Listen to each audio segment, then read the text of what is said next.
Selamat datang di mata kuliah penambangan data bersama saya Latifah Alfat. Untuk pertemuan kali ini kita akan membahas mengenai klasifikasi mulai dari konsep dan teknik. Setelah mempelajari bagian ini, Anda diharapkan telah mampu memahami pengertian klasifikasi dan contohnya. 2. Mampu menerapkan pendekatan umum dalam membangun model klasifikasi. 3. Mampu memahami teknik klasifikasi. 4. Mampu memahami pengertian dan menerapkan algoritma decision tree. 5. Mampu memahami struktur dan menerapkan cara kerja algoritma Han. Agenda untuk pertemuan kali ini adalah: pertama, pengertian klasifikasi; kedua, pendekatan model klasifikasi; 3. Teknik klasifikasi; 4. Decision tree; 5. Induksi decision tree algoritma Han.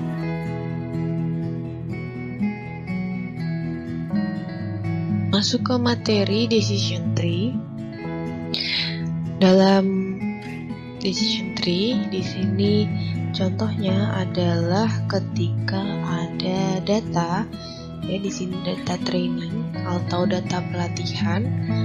Kemudian data ini terdiri menjadi beberapa bagian, seperti yang pertama ini kategorikal, ya, homeowner.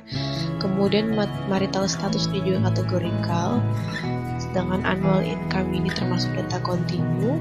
Dan terakhir ini kelas, ya, default borrower atau label, ya.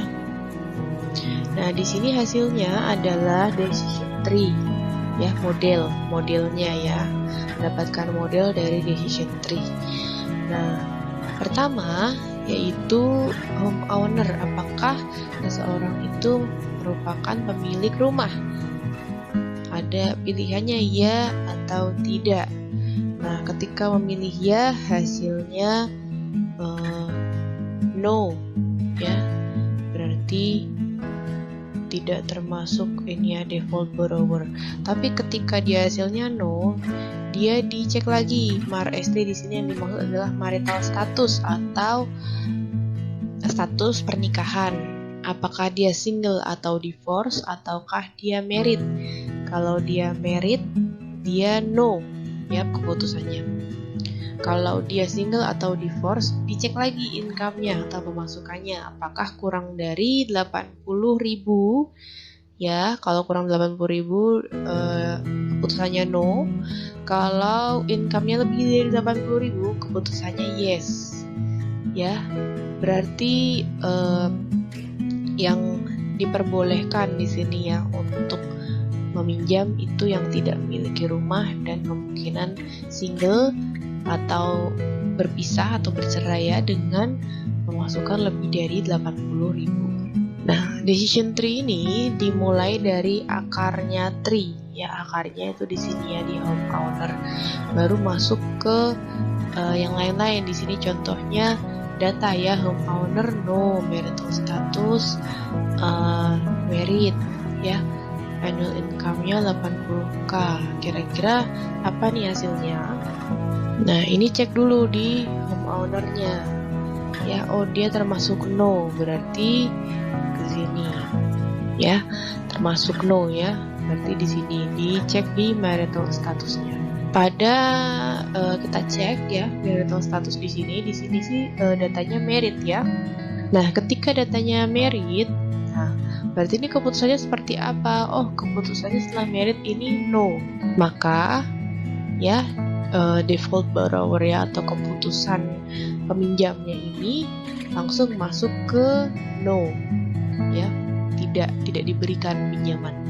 Nah, di sini bisa juga, ya, ada lebih dari satu tree yang sesuai untuk data yang sama.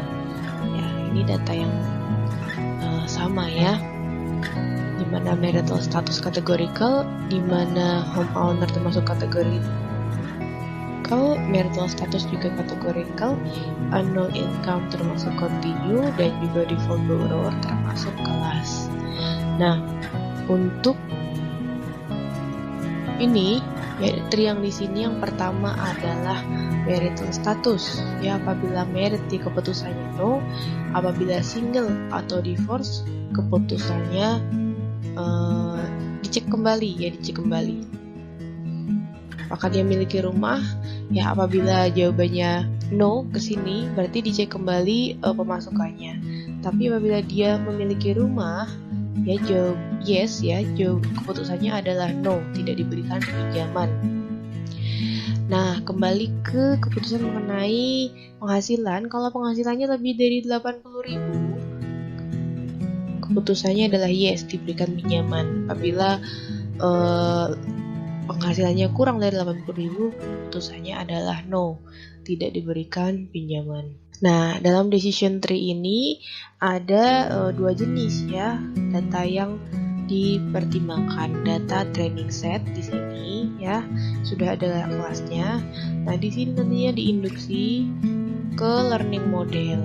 Nah, di sini ada tree induction algorithm atau algoritma induksi tree ya, yang mengaruhi learning model sehingga menghasilkan suatu model yang berupa decision tree.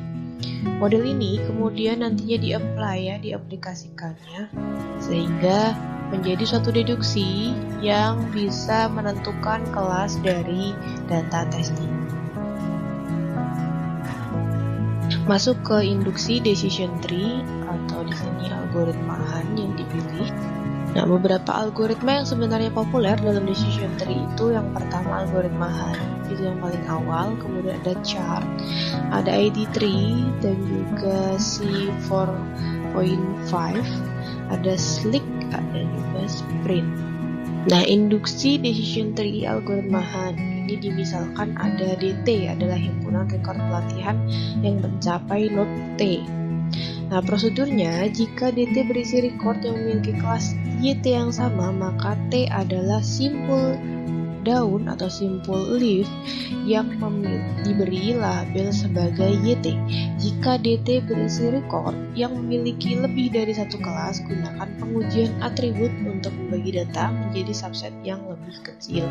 Terapkan prosedur secara rekursif ke setiap subset. Nah, ini ya DT-nya, kemudian ini bagaimana ya keputusannya. Ini adalah datanya. Nah, ini ketika pertama kali ya keputusannya secara default ini sebagai no. Masuk ke B ya, kita cek kembali ya apakah dia pemilik rumah atau tidak. Secara default pemilik rumah ini no, tidak memiliki rumah juga secara default-nya juga no. Masuk ke C ya, jadi yang bagian no yang pemilik rumah ini dipertanyakan lagi ke sisi marital statusnya ya. Ketika marital statusnya itu single or divorce itu yes ya, defaultnya yes, sedangkan married ini defaultnya sebagai no. Default ini perlu saya terangkan kembali ya, default ini adalah kemampuan seorang itu membayar hutang kembali ya, layak diberi hutang atau tidak gitu. Nah, kemudian homeowner ya, ini kembali ke yang tadi ya, homeowner no, ini defaultnya sebagai no ya, apabila memiliki rumah ini no, kemudian dipertanyakan kembali marital statusnya. Nah, apabila dia married itu sudah pasti no ya keputusannya. Di sini single divorce ini masih dipecah kembali ke annual income, apakah kurang dari 80.000 atau lebih dari. Kalau lebih dari sama dengan defaultnya ke yes, apabila kurang dari defaultnya ke no. Nah, bagaimana seharusnya training record dibagi? Ada metode untuk menyatakan kondisi pengujian, jadi tergantung pada tipe atributnya. Kemudian ukuran untuk mengevaluasi kebaikan kondisi pengujian itu. Nah, bagaimana seharusnya prosedur split berhenti? Nah, prosedur itu berhenti ya, prosedur split maksud saya berhenti ketika semua records memiliki kelas yang sama atau memiliki nilai atribut yang identik. Ada juga terminasi di awal, seperti yang tadi ya, memiliki rumah gitu langsung no